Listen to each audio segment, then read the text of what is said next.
Folks, Blackbull Markets have 10 merch packs to give away to clients who sign up before the end of the year, including one of these trader keys. So to go in the draw, all you need to do is sign up with the link below this video or in the podcast description, and you'll go in the draw to win. It's that simple. And remember, folks, when you sign up to Blackbull Markets through the Trading Nut link below, you're going to get a 100% deposit bonus up to $1,000 on your first deposit. All you need to do is click the link in the description below the video or the podcast.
Morning, mate.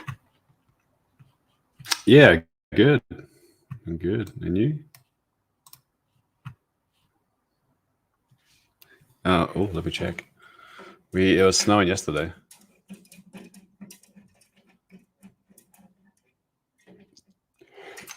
No, no snow. It's cold though. It's frigid. How about your side?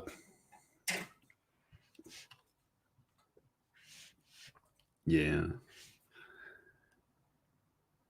We saw I was test driving cars yesterday, and some of the places we went through you could see like it was quite shadowy and up in the hill, and it was ice all around. Like, oh, there's a good test for it. It's all-wheel drive.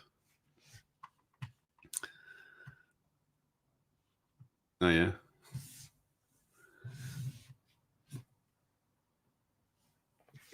Nice. When is it meant to snow? It's been pretty dry, so I guess that's the only thing that's holding it up. It's cold enough. We're -3 now. All this week is -3, -4, -4, -3. Then it gets up.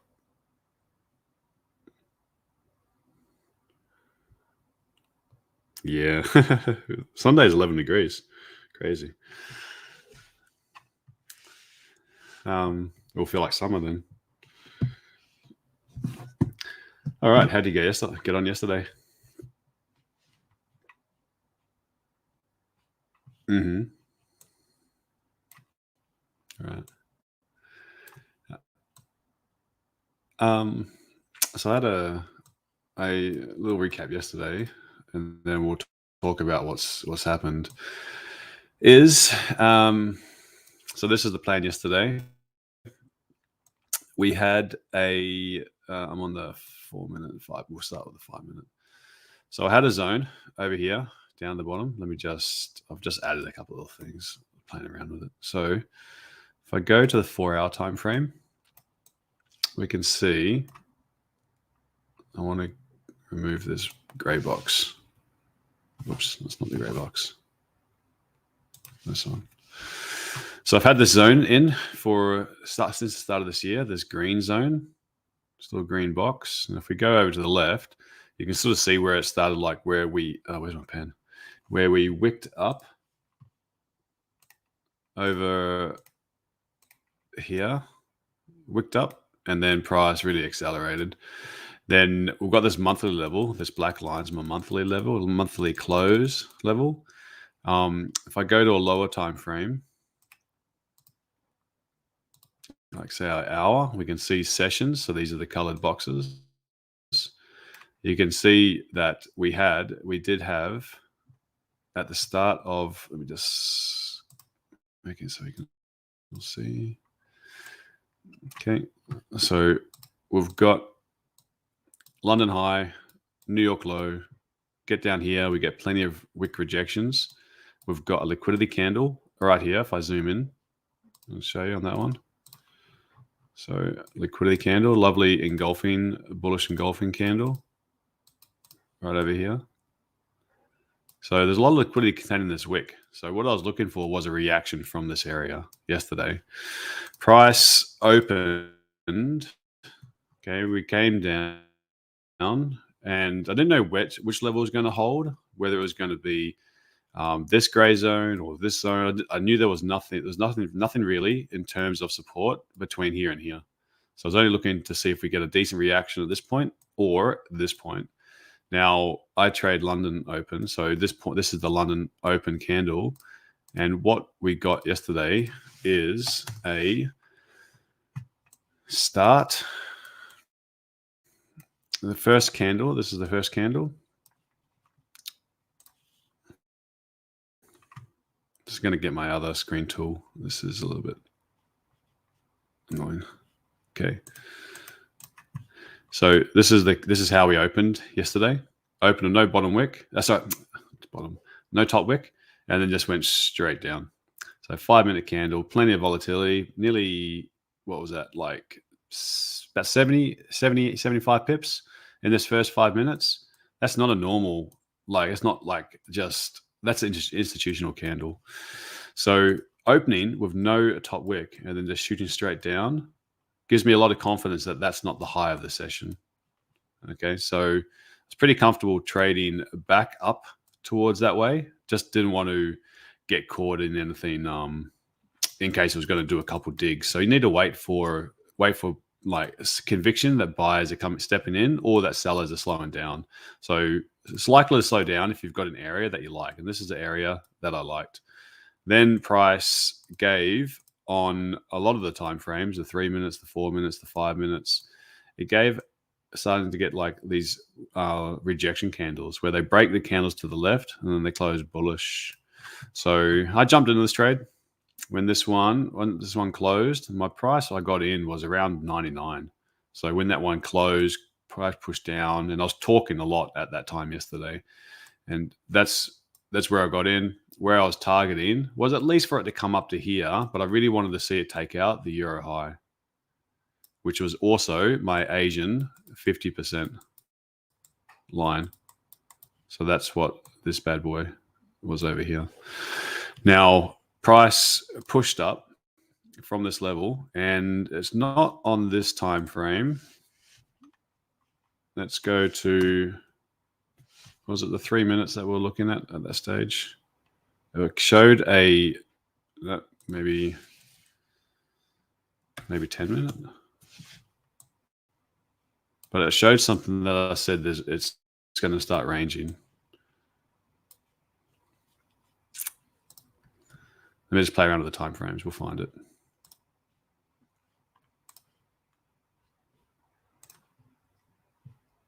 And as you'll see, why this is that box, this gray box here. So 15 minute, no, 5 minute, 4 minute, 4 minute. Okay, I was on the 4 minute time frame. So when I see something like this, we've got a candle, like lovely bullish engulfing candle again. And then we've got like a rejection wick, rejecting from the bottom of the euro session. So when we see a wick rejection from the top side, a wick rejection from the bottom side, so it's quite likely that we're going to get stuck in a little bit of a range. And where I want to get in is for this trade to go well, I want to see something close above. Once we close above, then we don't really want to see anything closing below this side of the range. Again, it can come back into that range and pick up more liquidity, but I really don't want to see it break through the other side of that range. So that's what happened. So I got into the trade it was on this candle on the 5 minute time frame. When that one closed, next one opened, ended up getting into the trade somewhere around here. Got caught in this range, just holding it, just letting the trade sit and sit and sit. And I said, I'm going to scale in if price can close outside of here. So scaled in, price pushed up, came back, had to sit through a little bit of, because my target was up here, and I had to watch. Well, I didn't actually watch. We ended the stream somewhere around here. Target was all up here. First entry was here. second entry was here. Well, I said I had 4 entries. The first entry was 2 positions. It was one I can manage it a lot easier. This one here was another 2 positions. On average, my scale in positions are smaller than my original position. So my average price ended up being somewhere like around here. So I did, when I looked at the charts, I did see prices come all the way back, and it actually dipped, and I was in a little bit of drawdown at some stage. But ultimately this level held. Price managed to push up, gave a second push. I ended up closing about here when it came up to that level. So it was a good day in the end. Good day in the end. Then we had some comments come through. We had some comments. I'm not going to have time to go back and find it, but essentially it was we had ECB speakers come through again. Holzman again. I think it was Holzman again, and then another fella. Not Nagel this time, or maybe it was anyway. But they basically just reiterated the point. They said the same thing, that we're on our way to target, but it's too optimistic to call rate cuts yet. Then we got some data coming out of the US. I'll go to the financial Forex Factory for that.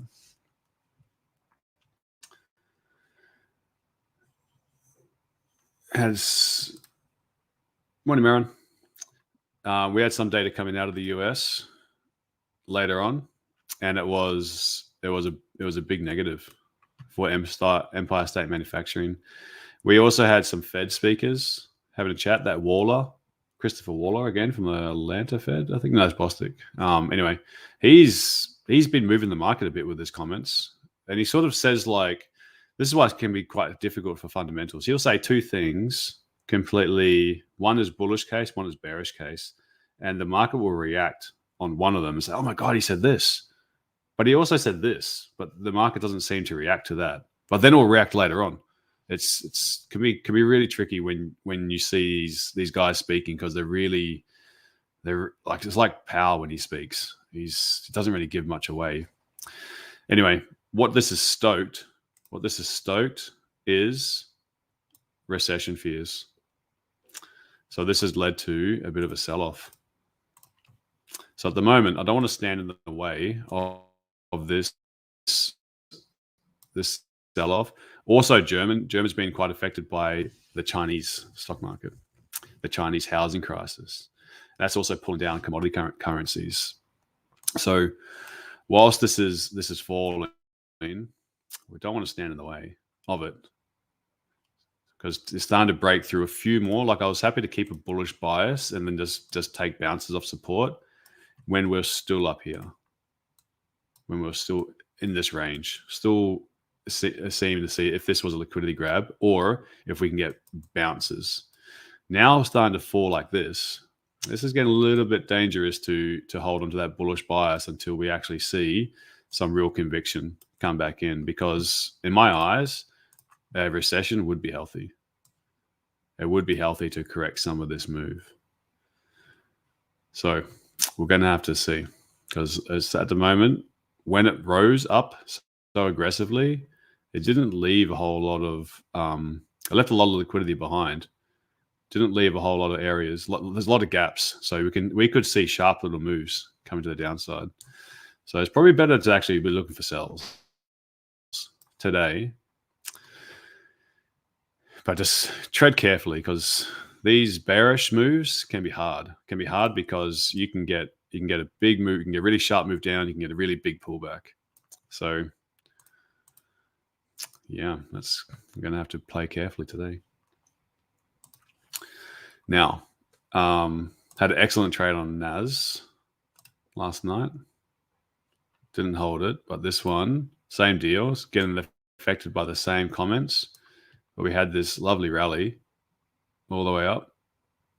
Then we had right on London close at 4 o'clock UK time, this candle. If Don's watching, he would have been keeping an eye on that. This is the 4 o'clock candle. So I do like to see a decent extension. So it moved at this stage from 177 pips from the low to the high. And then we get into this London close territory between 4 and 5 p.m. UK time. If we've extended the range and we're playing up near a zone of interest or point of interest, you often get a good pullback. And this right on the dot, right on 4 o'clock, this candle moved like 80 pips in a minute, or 86 pips in a minute. And the confirmations are there, you know. We're starting to show some rejections up here. 3-minute candles giving like little, this is like a little tiny rejection candles. And then whooshka. So I jumped in on this one. I only got it down to, I was shocked how fast it moved, but my take profit was here. Then it just went down so much further. Then when you look at it now, it just pales in comparison. I'm looking at thinking this is just going to be a little correction. Stop loss is a little bit wider. It was like a 1-to-1. I was a little bit worried about if it just spiked up and then it's just absolutely just giving up the ghost. Now it's looking like I wish I held a runner. But anyway, it was a good day yesterday. Really happy. Made up for Monday. Monday was shocking. All right, so gold is also, I'm also very keen for gold. Very keen. So if German's going to be bearish and giving me a little bit of anxiety about what level is going to hold, because I don't really want to short it, but I don't want to take longs either when it's looking like that. Gold, on the other hand, I'm pretty comfortable looking to the left, because anywhere from 2000 up to 2015, we should have some decent supports, to be honest. Especially 2004, I'm really looking forward to price reacting off of 2004, which lines up with a lovely daily area. So over all through this zone, all through here, I think this is going to be very interesting to see what price does when it gets into this territory, because I think 2000 is the floor. So I'm really keen to see what it does. Cool. So we've got 13 minutes. So I'm really keen to watch what German does, because I really want to see an impulsive, strong move. If I see an impulsive, strong move, like this is the trend that's been happening lately. Let me go to the start of the year. And this will make it really easy to look for a scalp. Doesn't matter the direction. So let's go back to the start of the year, and then I'll open up the floor.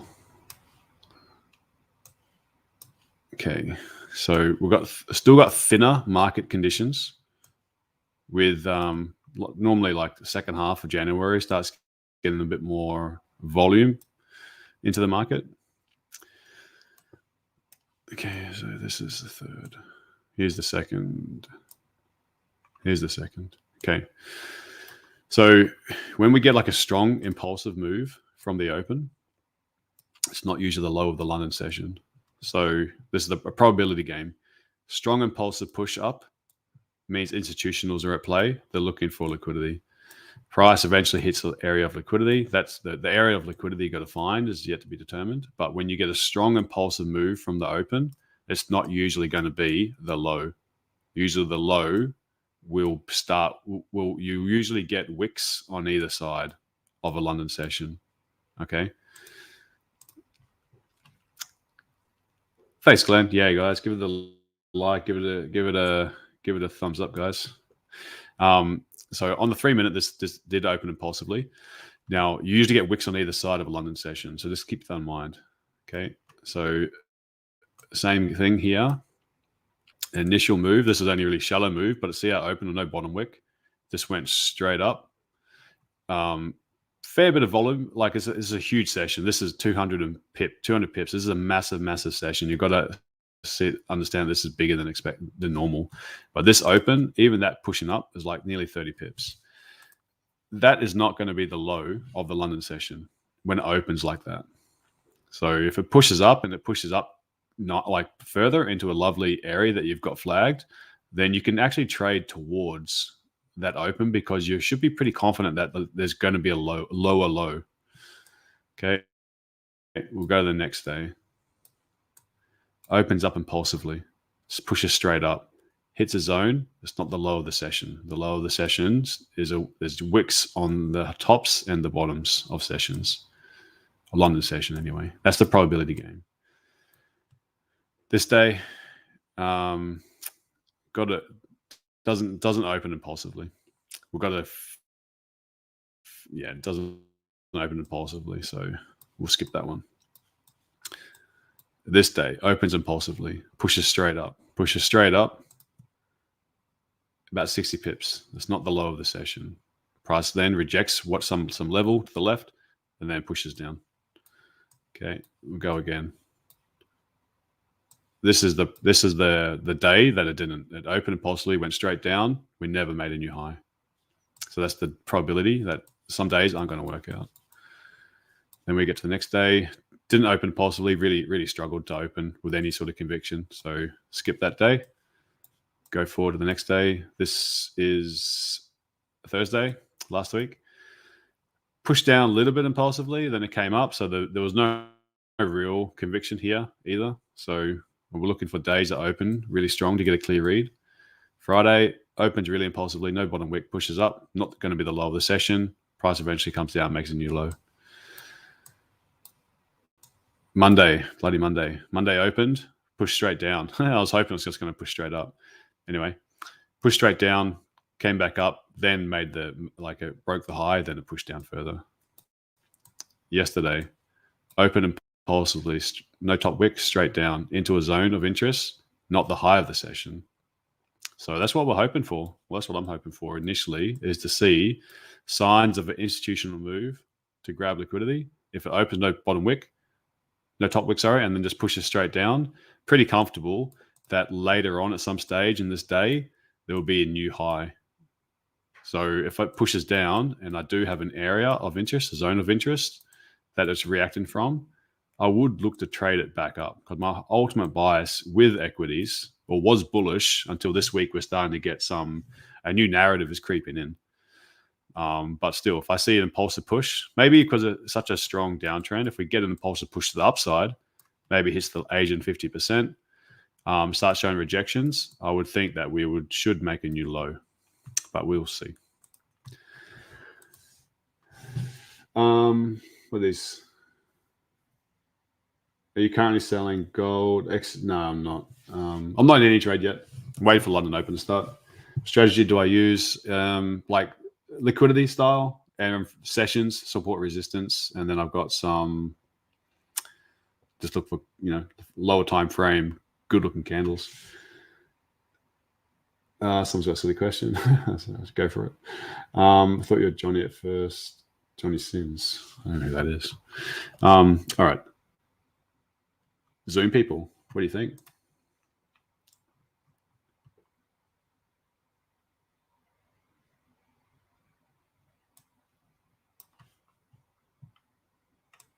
Yeah.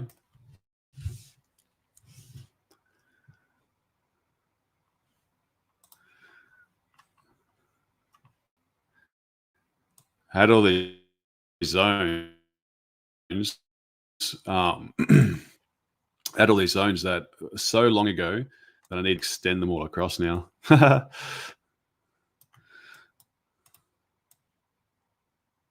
Yeah. Yeah, it is. It's looking aggressive to the downside. So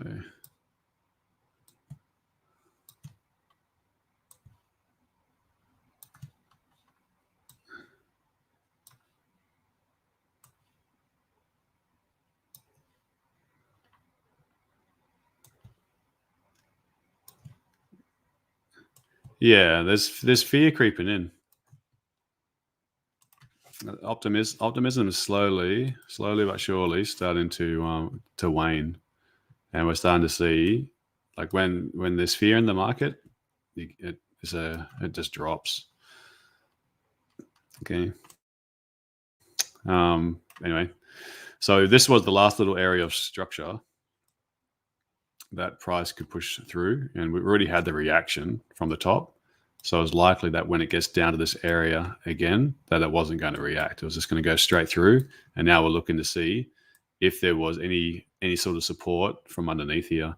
We're getting a little bit of support, but if what I'd like to see is London actually just open and push straight into this next green zone. I'd like to see that, because that way I'd be willing to take a scalp long. This green area started from over. Oh, sorry, Glenn.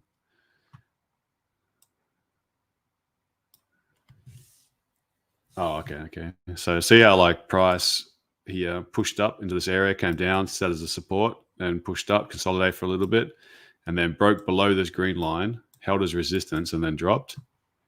So this is why I've got this this green zone, that we can get a little bit of price to pause around the zone.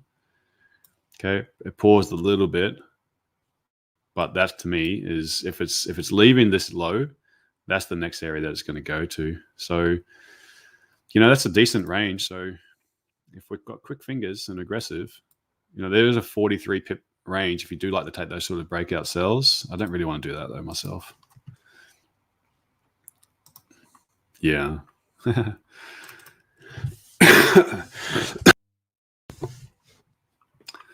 Your pineapple. You gave it a pineapple, did you?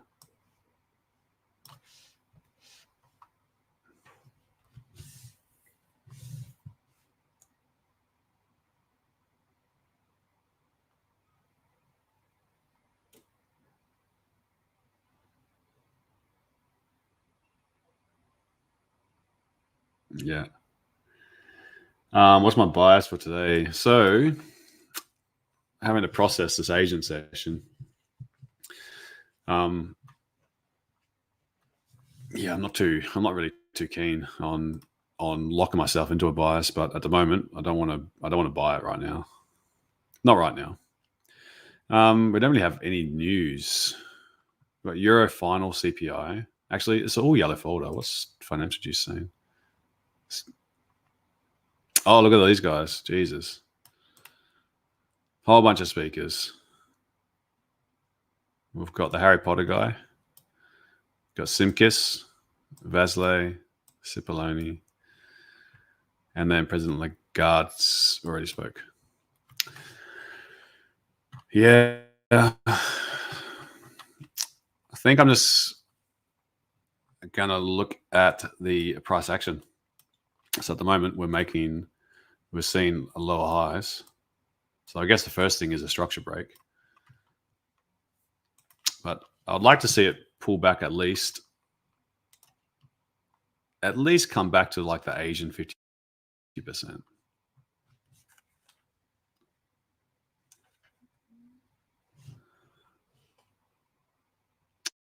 Maybe even retest this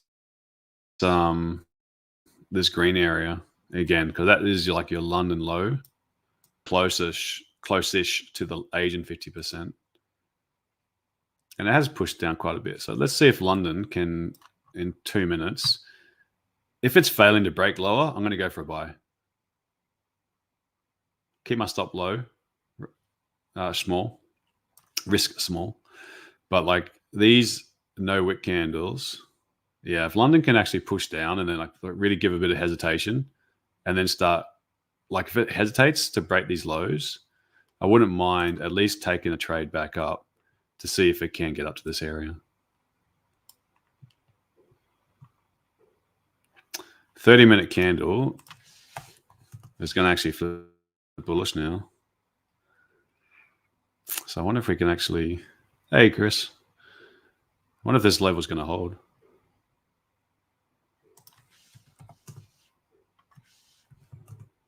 Yeah.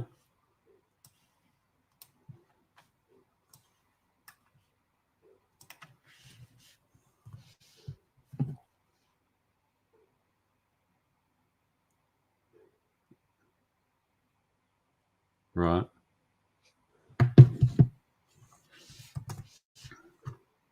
This one, yeah.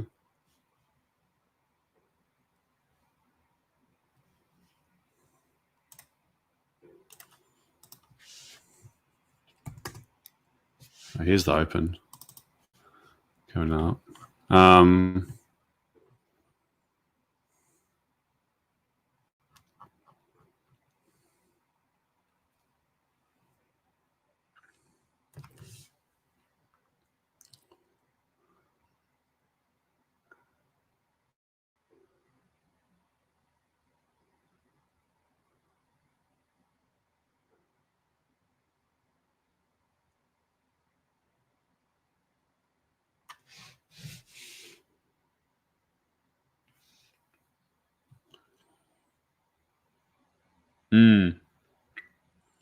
So I'm going to see if this, yeah, I find it's driven down so much already. I'm keen to see if this level does indeed hold this red section.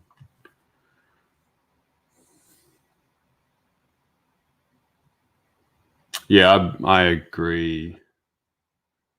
Forever Young saying when price falls in the Asian session so much, there's a high probability that it does correct some of it. To the left to this gray section is I'm just going to watch price at the moment. I really want to see how these candles are moving, and then because I would like to see at least there's no impulsive move, so it hasn't started with no wick, so that's a little bit like if it opened with no wick and this went straight down, I'd have much more confidence to trade it back up. But it hasn't. It's opened with, it's got wicks on both sides. So this first minute doesn't show like an immediate institutional push. And if it's given another, if this is candles closing, it's given another like wick rejection from the top side. Still very, very early days. So, but if it is consistently making lower highs, then the buyers aren't here just yet. I do like the 30-minute though, that did create a support. 30-minute close, creating a 30-minute support. So is the next candle going to eventually fade this one out and keep on dropping lower?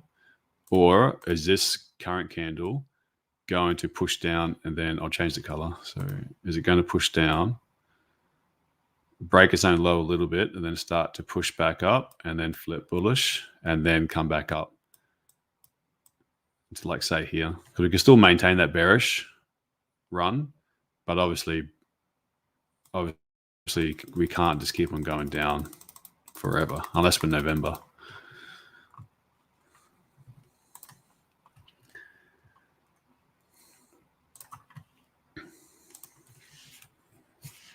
So it's looking good for this reversal just right now. So I want to see came back and took this no wick candle. I'd like to see it actually just push down and then just reject again. If it does that, I'd feel more comfortable taking these longs. I'm not going to hold trades for like, I'll make sure I can get the risk out of the trade, whether that's move to break even or whether that's just to take a little bit of, get in the trade, take a little bit of profit off the table and leave stop loss where it is.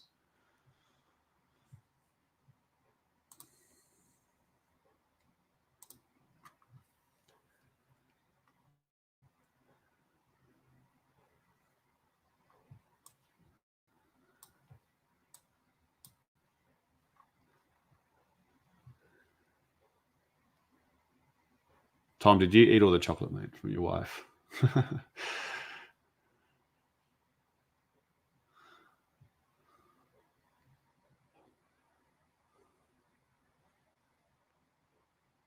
It's funny. So my partner was like, looked in the cupboard yesterday. We had two digesters left, and she's like, she thought there was another packet, so she was like, eating them yesterday, like one more. I'm like, just like leave it for coffee tomorrow.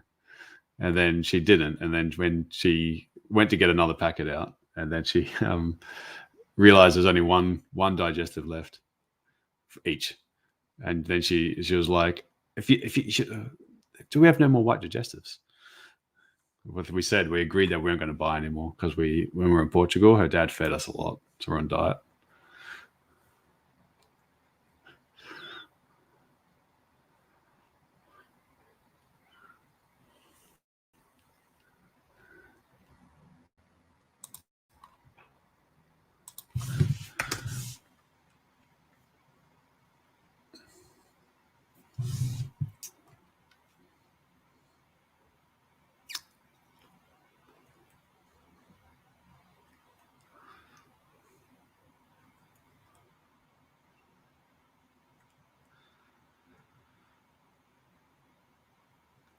Yeah, I got no conviction yet.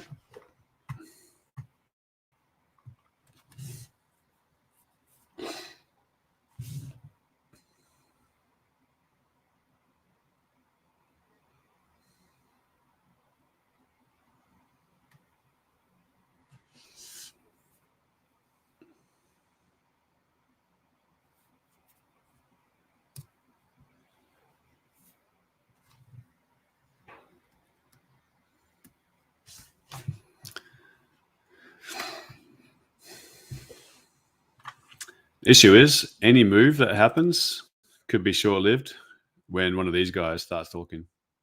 Who knows what they're going to say? So UK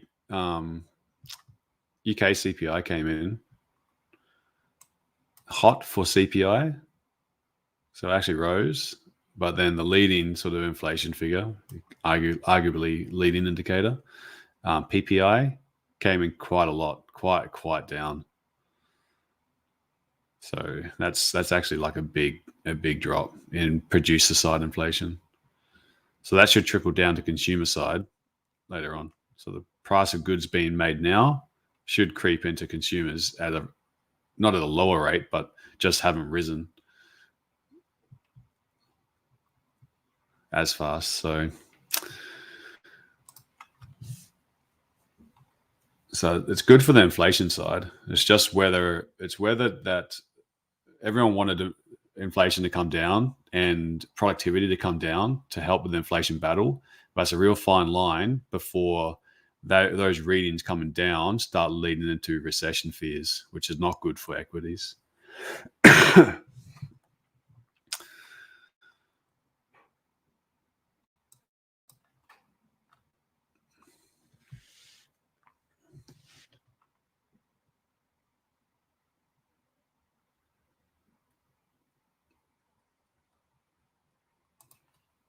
What's gold doing?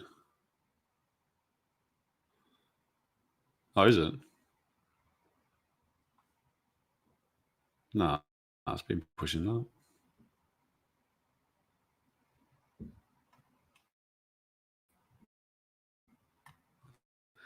I'm talking about the bigger move from these lows, 2017.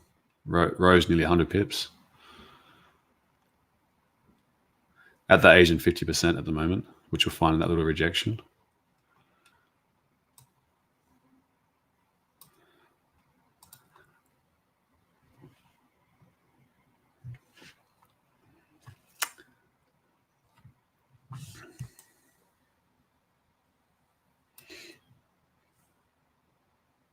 Thanks, Andre. Appreciate that, buddy. You want to see that part corrected? Well, if it's been moving down strongly, and you can say that these impulsive moves, if we're starting to slow down, you want to see them being corrected. If they're leaving impulsive move and then basing and then impulsive move down and then basing and then really struggling to get back up into these areas, you know that there's a lot of downward pressure.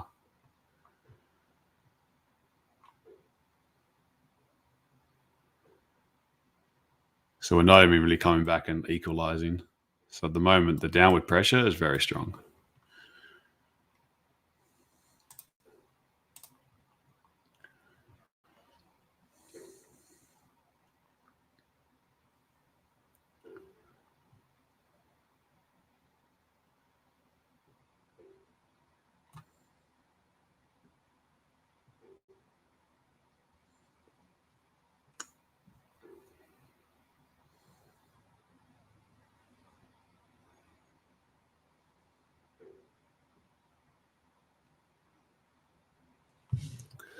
Quite keen to see what happens under here.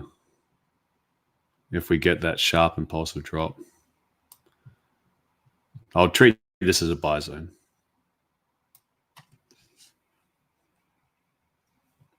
So I think if it gives us that really sharp drop all the way down, price has moved a long way already, very, very early in the day. In the day, not just the UK day, but like the trading day as a whole. So you would have New York sessions still to come, and having a day that's already moved down 1 point of the total day, it would have moved down, getting close to 1.5%. It's very difficult for New York to continue that move without having some sort of pullback. So they might be bearish as well based on whatever's driving this move down. But it's very difficult for New York volatility, New York volume to get its typical range further to the downside if price is already down here. Does that make sense? So price is often going to do a correction. So you can get a still big New York range, but it gets very difficult for it to start trading more than 1.5% down for the day. So I'll be looking at this area as buy area.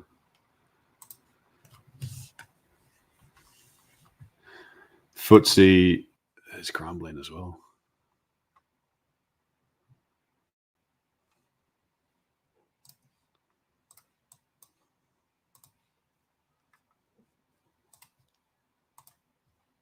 Who's here?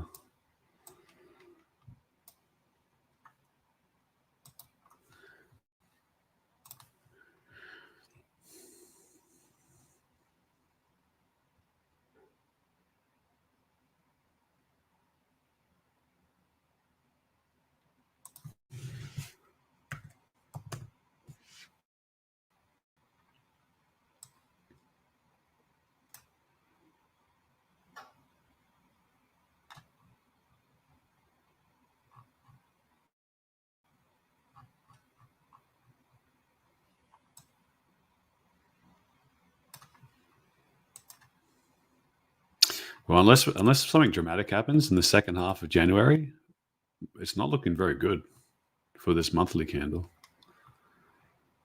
A lot of the time, the January sets up the year.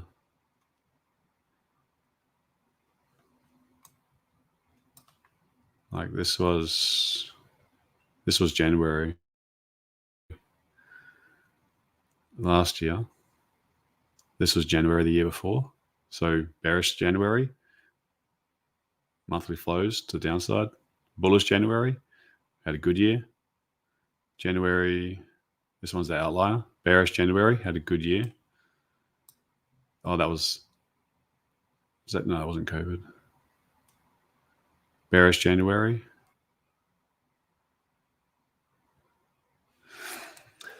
Anyway.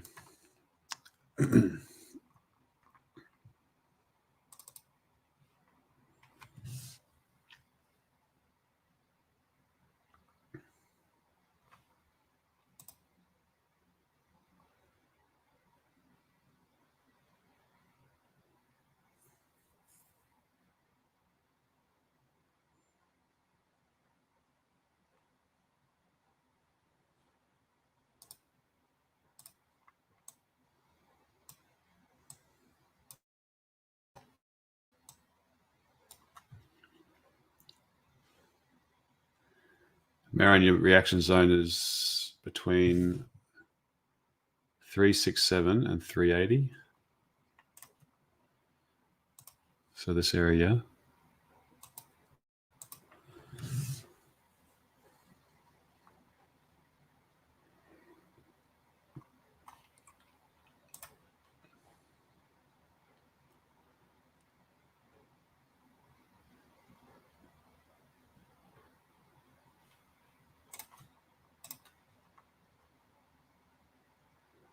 Who's thinking of selling? Who's thinking of buying? Let's get a bit of a poll.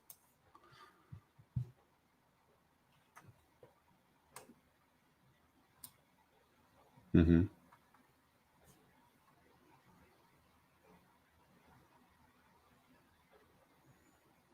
Mm-hmm.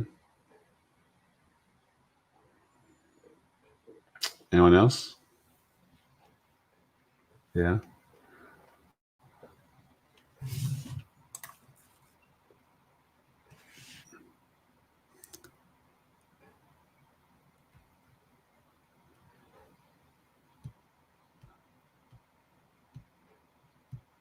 Oh no, no. But listen to a few of the crypto cases.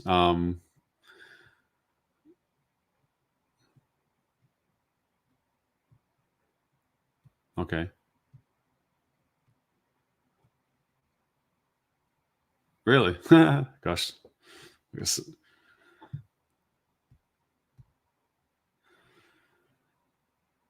there was a Scaramucci guy, and he reckons that he had something saying that Bitcoin was going to get to, I think it was 170,000 or something like that. This is the guy that got, I think he got fired. He got hired by Trump and fired by Trump in 9 days or something like that.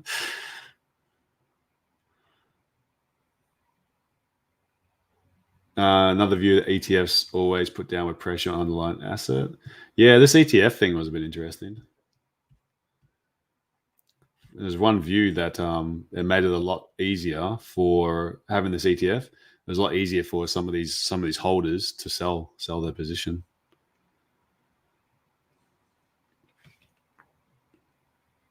A few people called it for that, buy the rumor, sell the news.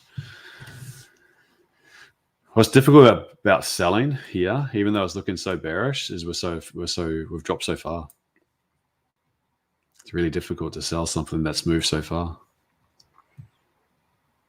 But do you want to buy something when we still haven't really broken structure? Done a little break. We are getting these wick rejections. Kind of keen just to see a fast move. That's what I'm kind of waiting for. If I see a fast move to the upside or a fast move to the downside, that'll get me really interested, because I'd like to see that fast move faded out. Fast move is the false move.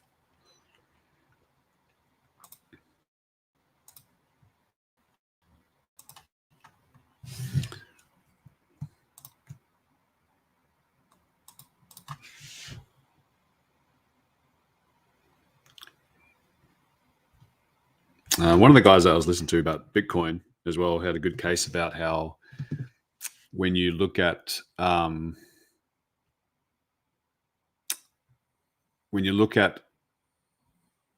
everything in relation to GDP and you look at everything in relation to inflation, is that the only thing that actually has been showing increase in value is the crypto assets. Like you look at the best investment with like the market, going with business, with stocks, that's keeping up with inflation. So you are building a little bit of wealth, but you're not really getting significantly ahead. And everything else is in terms of productivity is actually on the down. So it was an interesting case. I'm not sure how much I believe it, but it was interesting to actually say, like, don't even compare, because you compare your portfolio with the value of a fiat currency. So it looks like the stock market's doing well because the fiat currency is not doing so well. But even like when you look at all cost of living and inflation and productivity, even the stock market, you're only keeping your head above water. You're never actually really getting ahead.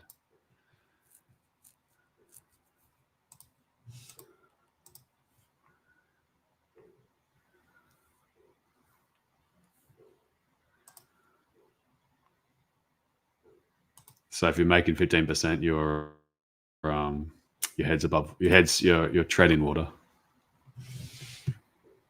Yeah. So I'm kind of buying a car right now. So we've been looking, and one of the things that came up, which is annoying recently, is in the UK, £40,000 is considered a luxury car.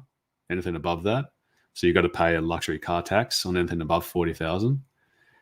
And that figure was introduced 7 years ago, 40,000, and it's still there now. So you can imagine how many cars in 7 years with inflation and how much everything's gone up. Yeah. So now everything's, so many more cars are creeping into that luxury car tax. I was like, that's not, they haven't, yeah, they haven't changed it.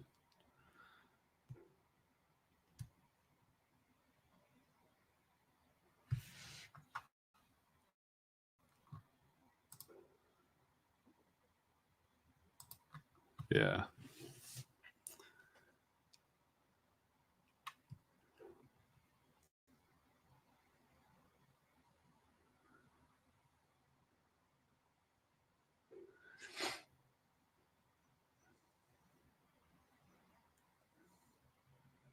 Oh, and the other thing as well is like the other thing is 'cause I'm not a huge fan of buying a new car.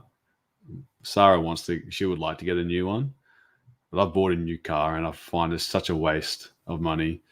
So I'm happy to buy one that's a couple of years old, or like I want a safe, reliable car. I want one that's we need to get a bigger car now. So much more extra stuff we've got to carry around, and so we test drove yesterday. We went to check out the Sportage, and um, it so it was the new one, and then she was talking about what like the mild hybrid, the hybrid, the full hybrid, self-charging hybrid, and because I wanted to keep it under 40,000, so we saw one that they had, which was 2023, and it was 38,000. So we're like, great.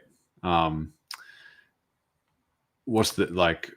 We wanted to check out. We wanted to go and see it, and then she said yes, but because it was registered above 40,000 because of the trim, you've got to pay that luxury car tax for the next 5 years.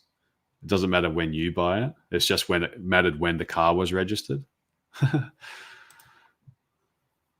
So even if you buy a used car, you still got to pay that luxury car tax, even if you buy it like 4 years ago. It's not much. Like in the whole scheme of things, it's not enough to change our decision. It's just if we can avoid it, we would like to. And one of the other models that we liked, which was new, was 40,600 if you wanted the sensors or some trim level, some little detail.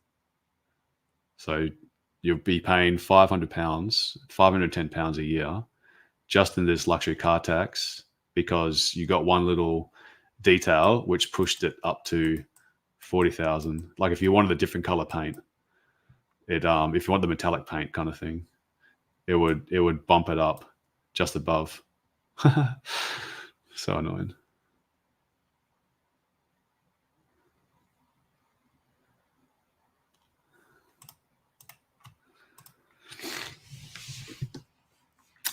What's the equivalent of ABN in the UK?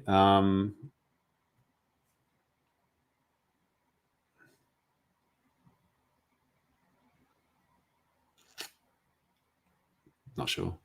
I think it's just, yeah, I'm not sure what the actual acronym is, but I know what you're saying. If you're registered for VAT purposes as well for business, you can get a lot of that off.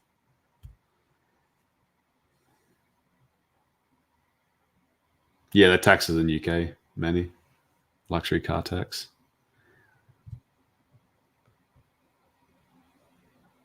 No, I keep everything domiciled in Australia.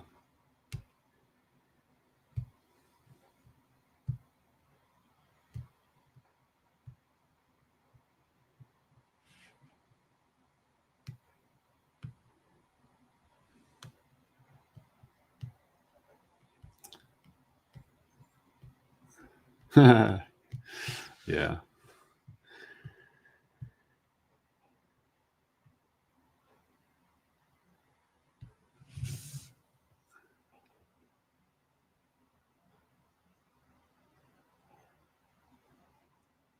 Did I get any new trades after the loss from yesterday? No, the loss was Monday. Monday was the loss. Yesterday was good. Yesterday was wins.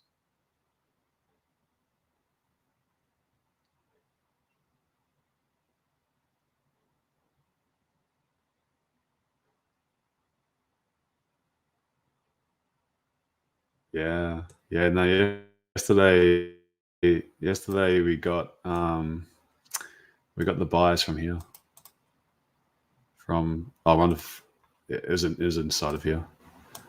Look at this on the 5-minute chart. There was a nice engulfing bullish candle from here. Yeah, Monday was I was reflecting on Monday. I think because I had a good weekend. A good weekend, really, really bullish in the market, and took a risky trade anticipating London was going to go up. It went down. Broke my rule of entering before London.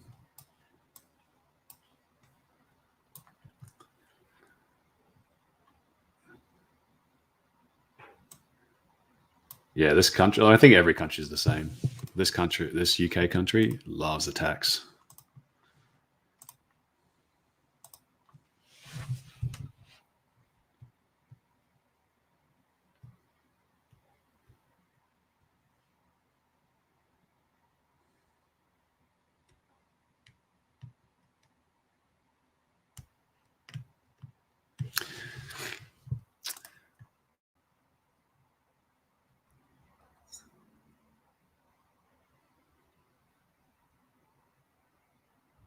Yeah, Jimmy, we'll that's the plan. That's the plan eventually. We are going to be there next month for a month.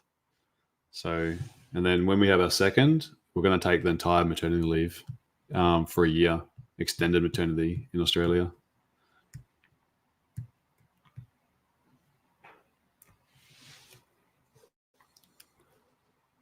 So if we really get settled, we just won't come back to the UK. We'll lease this place out. We'll rent this place that we have. And I've got a place in Australia. We'll just move into that. We'll put the renters out. We'll move back into that. We'll rent this one out, and we'll just spend the whole year. Well, when we can, as soon as the baby can travel, then we'll go. Rayma, yeah, I am looking at NAS.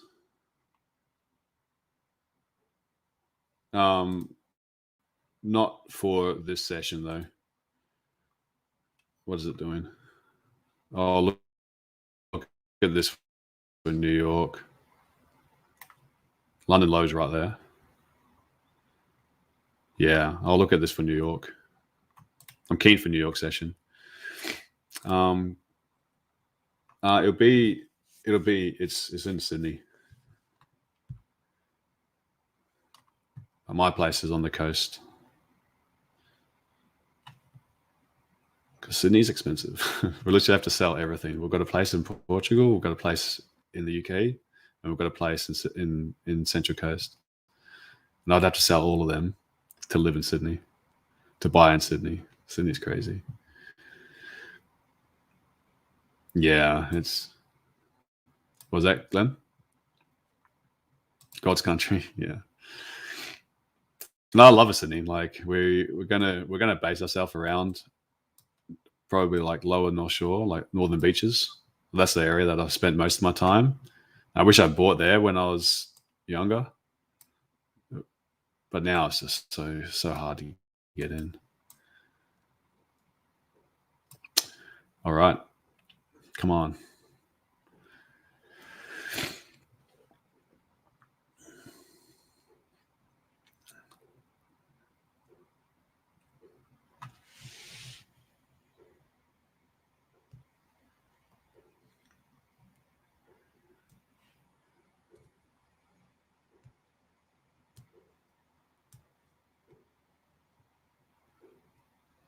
Don't buy a car until we get back to Oz. Yeah, we need one though. That's the problem.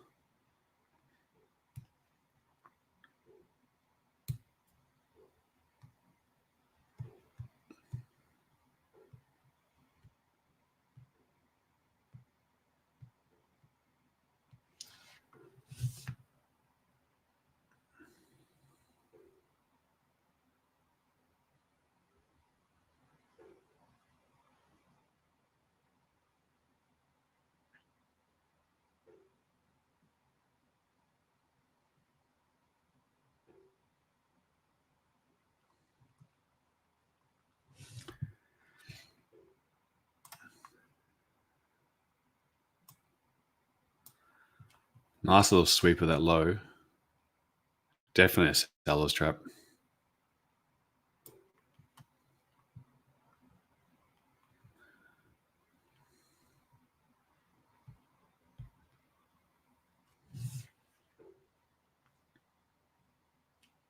Yeah, here we go. What are they going to say, man? These people, hey, as if they don't give a little hint, hint, nudge, nudge before they speak.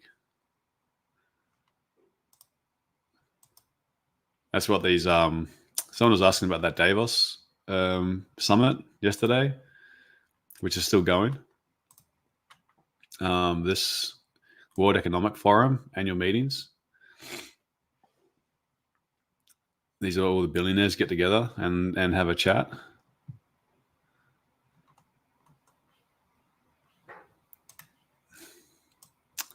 And it's so many conspiracy theories that come out from this, like the global reset and all that.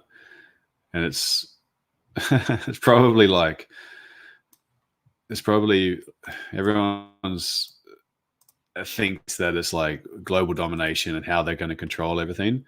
It could just be a group of it could just be a business forum, like a boring one that everyone just follows and thinks like it's not a. I don't know. I don't think it's as evil as it's meant to be, but I can't think a room full of billionaires is going to be good for the general population.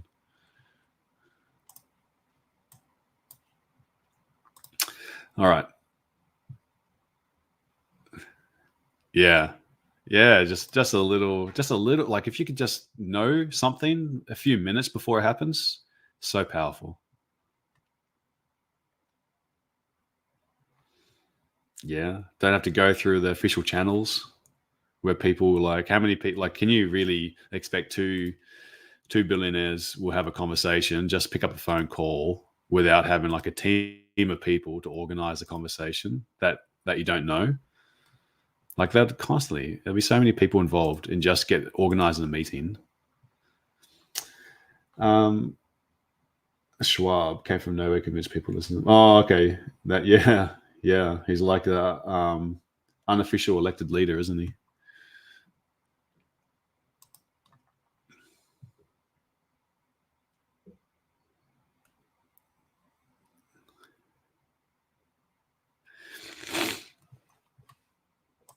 All right. If we can get something closing from underneath here now, I think we would get that push. And I'd love to see this push into an acceleration to then look for just even if it's just going to be a correction at this stage. I'd love to see just something to accelerate out of this area or this area.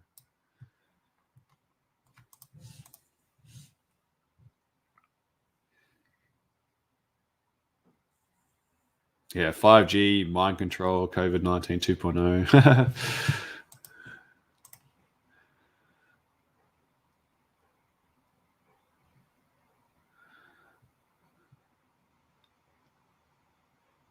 This guy I was listening to said it's like a group of lizard men.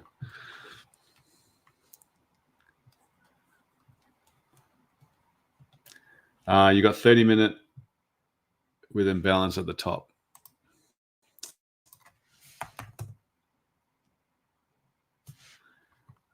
This bad boy.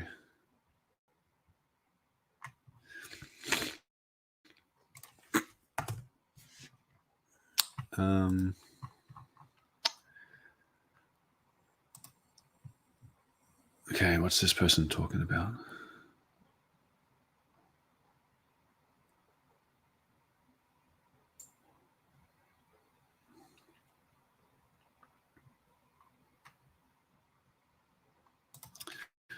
Nothing really. So with all this sort of uncertainty of where it's going to go, playing the range is not a bad option.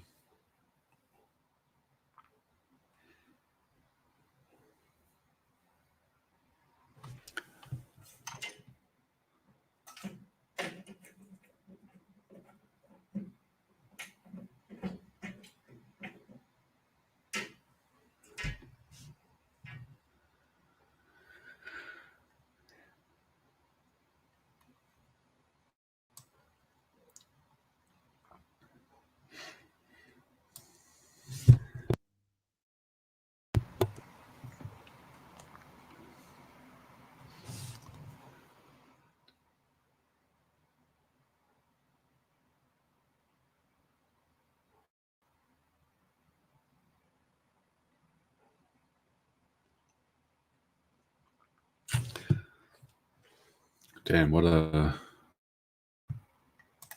fizzer for this open. It's been all right, 50 pips. It's just when in relation to the move that's happened, it's actually done a whole lot. But 50 pips is a good little range. Now, I think the main thing to ask ourselves is, where do we think price can go today from here? And like, that's kind of where I would be thinking. What my bias? Do I think that price? I think price can get down to here if there's more. If we do get more information that adds to the narrative of recession or fear, I think we can still dip down lower. But look at the size of some of these candles. Like, we get some massive bullish candles, we get some massive bearish candles, but most of the time it's actually not that. Like, this is a fairly large candle already. So if price is really pushing down all the way, and we haven't even got to New York session yet, I can't see New York just being a clean drop further without having at least some sort of pullback. So that's why I'm pretty keen to trade from like the edges of where I think price can go. Like, if it does push down to this green area, I think we're going to get a good little opportunity for a scalp. Okay, now going down to, like, say, the London session, I'll just use 30-minute for example. Where do I think the London session can go? London session typically is going to be, lately, it sits around, we've got volatility again, that we should be able to get somewhere between 100 pips of range for this London session. So where's that 100 pips going to be? Do we think it's going to be like that's the low and now we're going to go up 50 pips? If that's the case, then I'd be trying to get into longs for like 50 pips. Or if I think it's going to go down further, I think the upside, sorry, not going to say upside. I think the risk reward play is waiting for it to buy. I think, given how we've moved so much, I think the risk reward play is for buys. It's just where you buy from. That's the problem.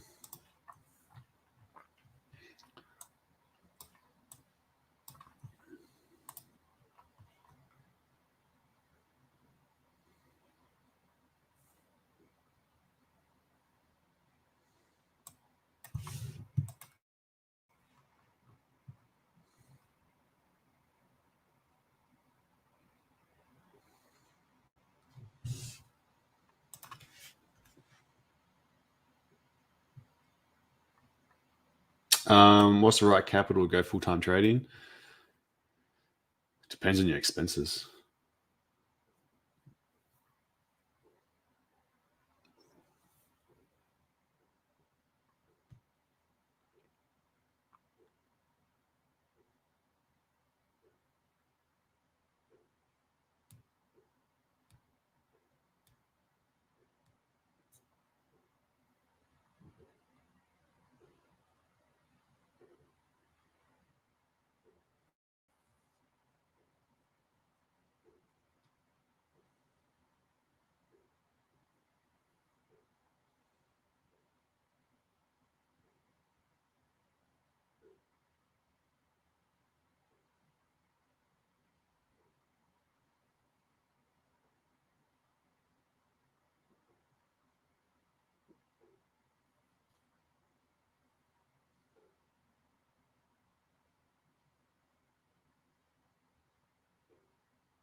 Morning, Heath.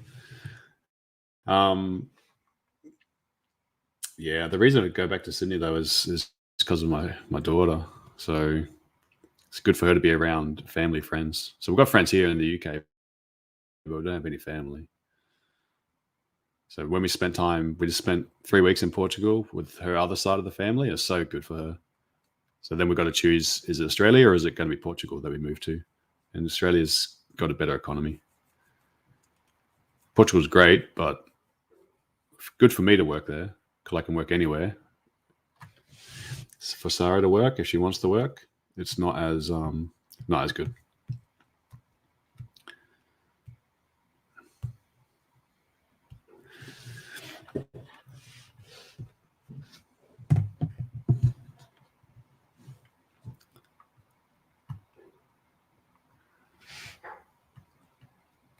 No, my Portuguese is terrible.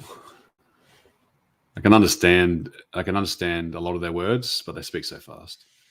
So I get the gist of what they're speaking about and I pick up some words, but then my accent's awful.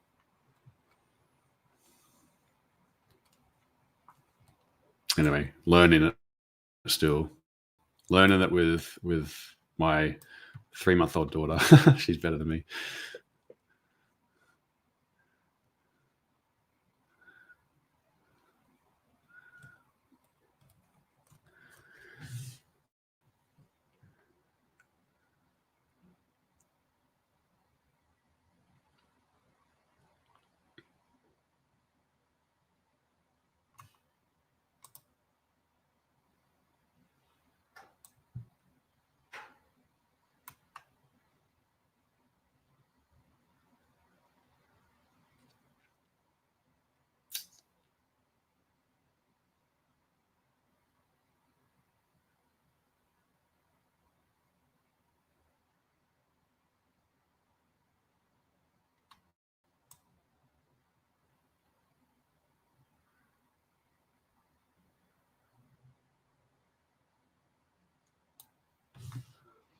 Yeah, so it just dropped out under that 24. Where did it get up to? 20, 26.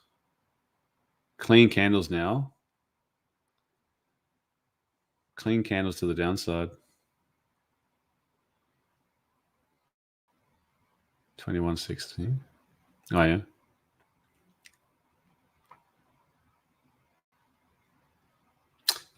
Why do a lot of traders lose money? What do you mean? Sorry, Andre? Why do a lot of traders lose money? Is the Instagram trading lifestyle? You asked me, is that a question, or you mean like you're saying that they do because they live that, they try to live that Instagram style?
Oh, I see. Yeah.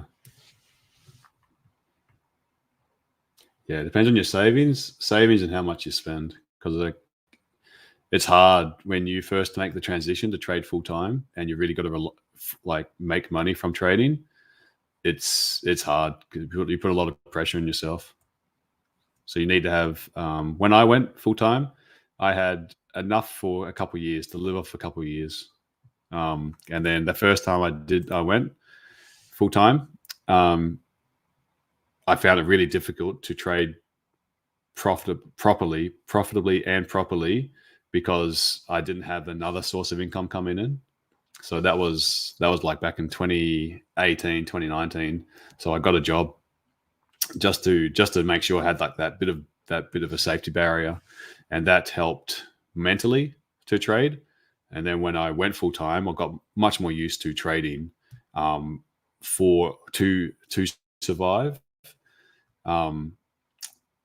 and I still had like a couple of years that I could support myself. So then that was the main thing, and it was slowly building up from there. Like I don't have any expenses though. That's the thing. So like we've worked hard, we've done well. We own our house outright. We own a few places outright. We do get rental income. So now I've got enough of a safety barrier of no debt whatsoever.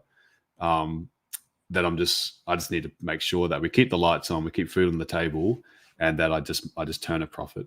And like what I do with all my profits, I start investing into my profits. I don't let my account size get too big ever. I always withdraw. I always put that money into investments, make that money work. We get like dividend payouts from shares, so I've got that source of income as well. So like it takes a lot of pressure. I can really relate to people that go in full time, really desperate to make it work, because it does take longer. The more pressure you put on yourself, the harder it gets. So if you haven't got many expenses and you've got like a source of income, I think it's a lot easier to relax into trading and do it consistently, because not every day is going to be a profitable day. That's for sure. You know, you've already seen this week I've had Monday was not a good day. Tuesday was a good day. And then it was the same as last week. Last week, my Thursday and Friday, first trade I took was a loss. Second trade was a win for both sessions, for the New York session and London session. So I was even getting like towards the end of last week, I was only hitting like 50% of the trades. Thankfully though, like the risk reward for my strategy is it's better than 1-to-1. So when I do take a loss, if I take a win straight afterwards, it is better. It does affect my first trade though as well. Like I do try make sure that I finish each day positive, but I'm not going to force it and kill myself to make each day positive.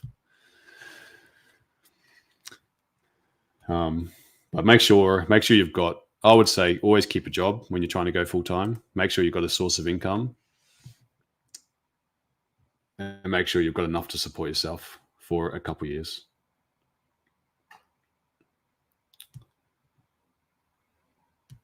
Because you think about it, even if you start being able to pull in, like say $100 a day from trading, and that's you can have a really small account and do that. But that $100 a day really starts to like that's $500 a week.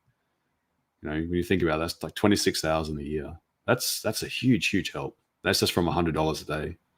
People that try and make like 10,000 or 20,000 in a day, you've really got to slowly work on your mind to build up that risk tolerance. And if you're trying to make like 20,000 a day, you're probably going to need to have $500,000 to $1 million in your account, unless you're like going super big on your lot sizes. But if you want to like maintain decent risk reward, if you want to maintain like decent risk exposure, then you've got to have a big account.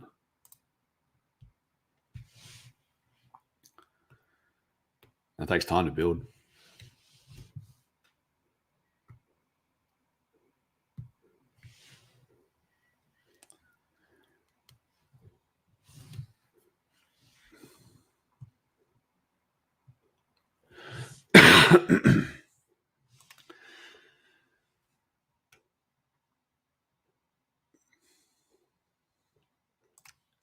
What was your target, Glenn? 2060 for gold.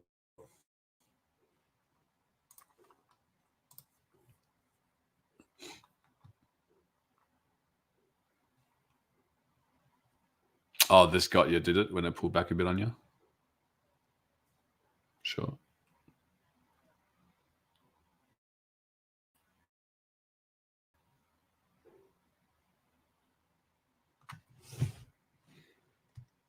Mm-hmm.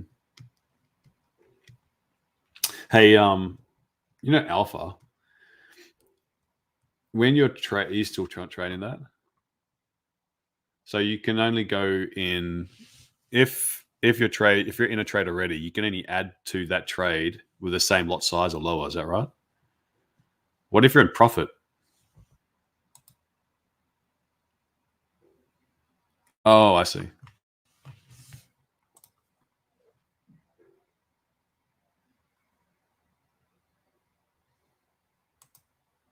Yeah.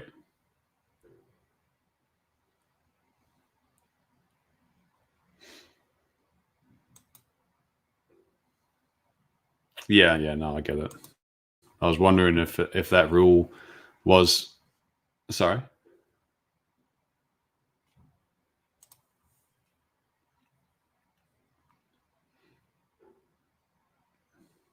Two lots twice. Two lots twice. Yeah.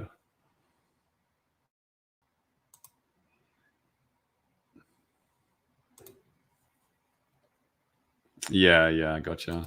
I was wondering if it was the other way as well. If you couldn't add to a winning position, like bigger.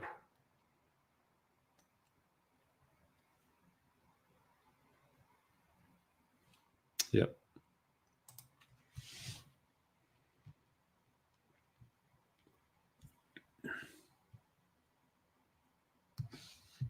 Yeah. Makes sense.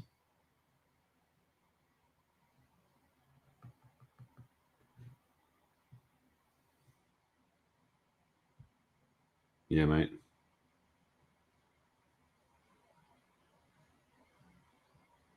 Yeah.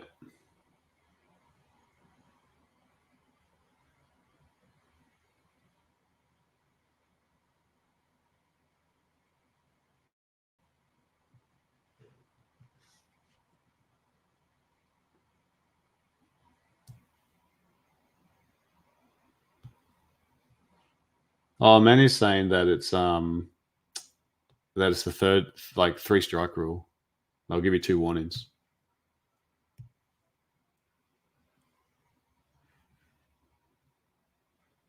Right.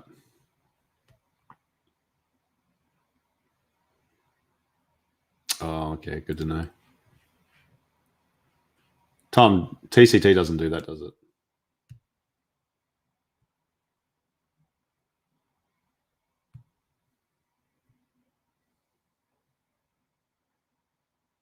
Only rules, no drawdown. Yeah.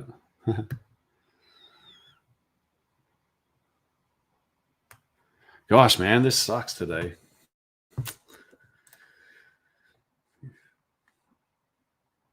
10%. Just trading the range, so there's little moves.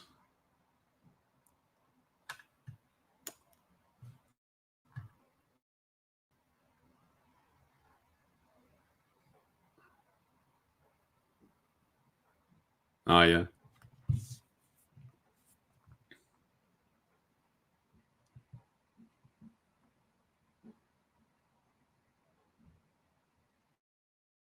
Mm-hmm.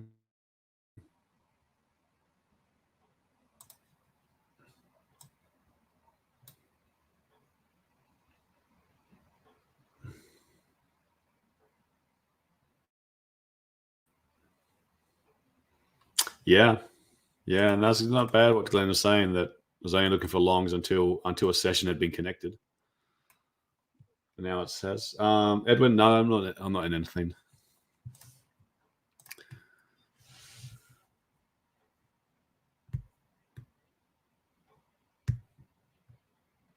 Yeah. Lovely 3-minute candle.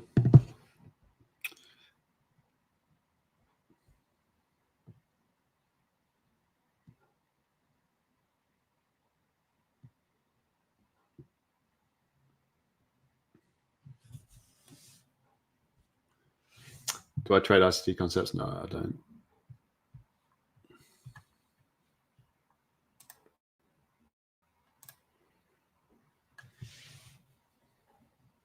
But there will be crossover for sure.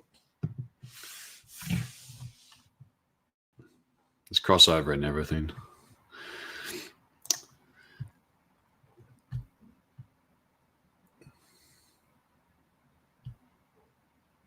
So what's the 30-minute candle going to do? Oh, sorry, mate. I'll go back. So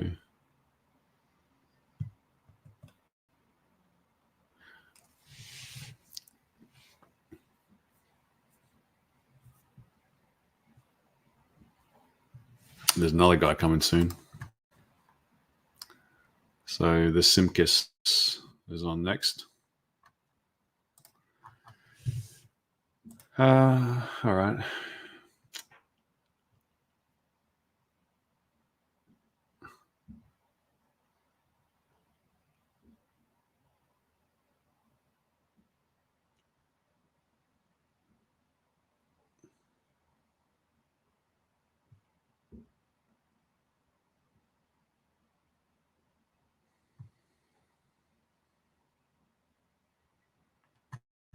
So this one, he was a bit hawkish.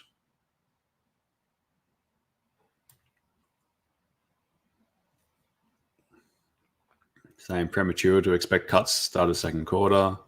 Labor market still robust, but need caution of wages. Need to see fiscal policy supporting disinflation, so they're higher for longer.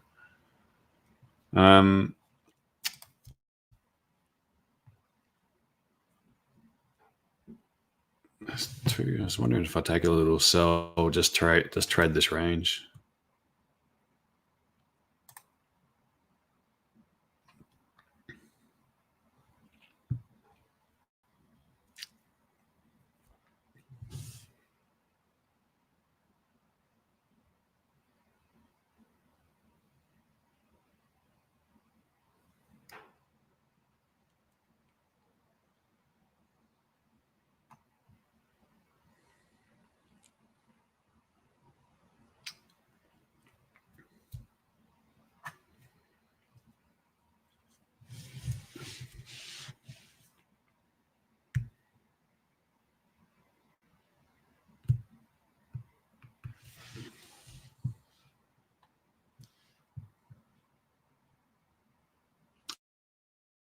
Asian 50%.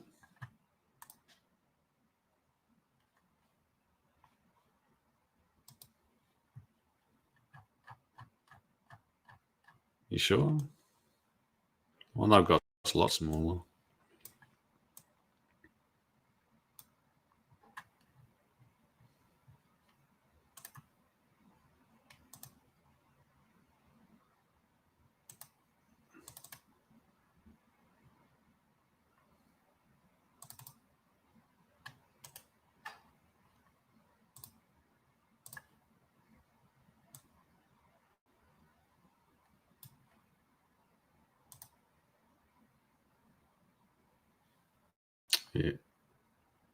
Yeah, my 50% is a lot lower. Oh, a lot higher.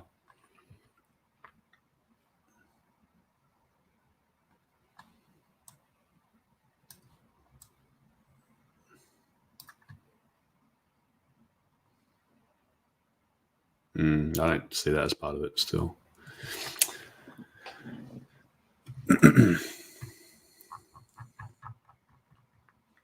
All right, man. Gosh,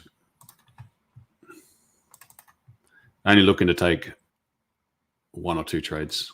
This one, don't see anything here yet. What I'm going to do at 9 o'clock now, my time,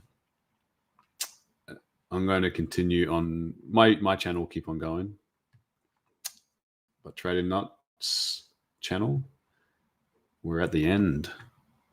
So if you guys want to keep on waiting here with me, then come to my channel. All right. So I'll just pop up the name.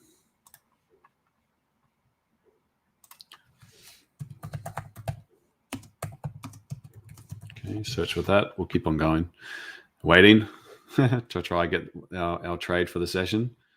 If I don't see it, I'll see you later on. All right. Okay, take care.